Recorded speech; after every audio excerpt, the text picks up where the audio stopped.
ધોવાઈ જતા વાહન ચાલકોને પારાવાર મુશ્કેલી વેઠવાનો વારો આવ્યો છે। પાટણ અને બનાસકાંઠા જિલ્લાને જોડતા હાઈવે માર્ગ પર ઠેર ઠેર 1 થી 2 ફૂટના ખાડા પડવાથી વાહન ચાલકોને અકસ્માતનો ભય સતાવી રહ્યો છે।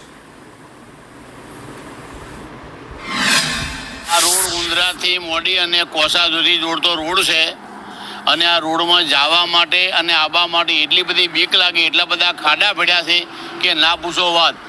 એટલે રોડ બહુ ખરાબ પરિસ્થિતિ છે। એટલે જો સરકારશ્રીને વિનંતી કરું કે ઝડપી રોડ રિપેર કરે તો લોડિંગ સાધનો હેડે છે બહુ ટરબા, એટલે બધું દબાઈ ગયો છે। એટલે રોડ નવેસરથી કરવાની માગણી છે।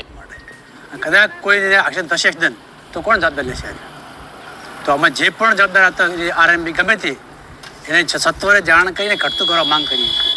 અને અમને આ પાટણથી જે બનાસકાંઠા જે કહેવાય જે મેઇન હાડ સમાન રોડ કહેવાય તો એને આ જે રિપેરિંગ કરે ગમે તે પણ જે વ્યવસ્થિત કામગીરી કરે એ કામગીરી કરે ફરી તૂટી જાય। મારી પાસેના જે દ્રશ્યો બતાવવા માંગીશ કે સરસ્વતી તાલુકા અને બનાસકાંઠાને જોડતો જે હાઈવે માર્ગ છે ત્યાં આગળ મસ્ત મોટા ખાડા પડ્યા છે અને તંત્ર દ્વારા માત્ર કપચા અને રેતી નાખીને તેને થીગડા મારવામાં આવે છે। આ જે રેતી છે સામાન્ય વરસાદની અંદર ધોવાઈ ગયા છે જેને લઈને રોડ ઉપર કપચા ફેલાઈ ગયા છે અને અકસ્માત થવાનો પણ ભય રહે છે। દ્રશ્યો જોઈ શકાય છે કે જે રીતે તંત્ર દ્વારા માત્ર અહીંયા રોડ ઉપર મેકઅપ કરવામાં આવે છે અને આ પહેલો જે મેકઅપ કરવામાં આવ્યો તે મેકઅપ પ્રથમ સામાન્ય વરસાદ વરસ્યો ને વરસાદની અંદર ધોવાઈ ગયો છે। અહીંથી પસાર થતા જે અસંખ્ય વાહન ચાલકો છે તેઓને પારાવાર મુશ્કેલીનો સામનો કરવો પડી રહ્યો છે। બીજી ભરત પ્રજાપતિ, સંદેશ ન્યૂઝ, પાટણ।